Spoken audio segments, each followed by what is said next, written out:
معانا مج التنقل الحلو ده 470 ملي. خدي بالك ما بيخشش الميكروويف. هو مج للتنقل معاكي. جميل جدا، فيه فكره حلوه قوي. ده الغطا بتاعه، ده بيركب كده، حجمه جميل 470. في علامه هنا خدي بالك منها في الغطا، من هنا في علامه واحده بس كده. الغطا ده بصي فيه سيليكون ازاي عشان هو محكم. شايفه العلامه دي برضو في الغطاء، يعني العلامة دي هتبقى مع العلامة دي، هعرفك ليه دلوقتي. الغطاء ده بنيجي نقفله.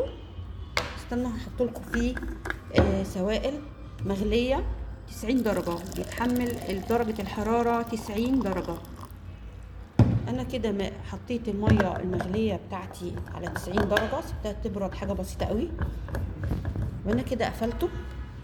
وهاجي عند العلامة دي كده، شايفه العلامه في الغطا، هنقفل اوكي.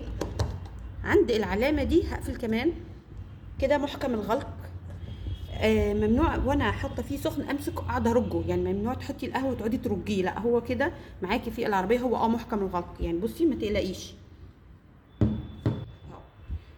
معاكي كده او كده محكم في الغلق جدا، مش هيكتب السوائل اللي فيه. لما بتيجي تشربي، فايده العلامه دي ايه بقى؟ لما تيجي تشربي انت هتفتحيه اهو، هو كده مقفول. هنفتح زي ما انت سمعتي كده ضغط البخار، هنفتح لحد العلامه اللي هي انا قلت لك عليها، يبقى كده مفتوح. اشرب منه او اصب منه في كوبايه، مش هيلسعني كده اهو.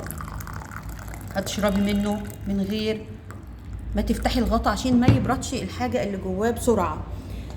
ميزته الفتحات دي، انت لو حاطه فيه اعشاب او حاجه، بصي مش اهي زي مصفى للاعشاب او كده.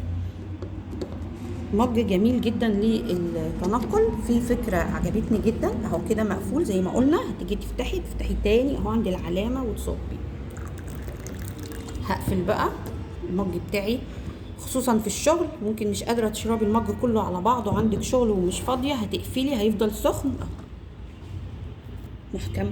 بصوا اهو، دول شويه الميه اللي كانوا في الاول اهو، ما تلاقيش محكم الغلق جدا.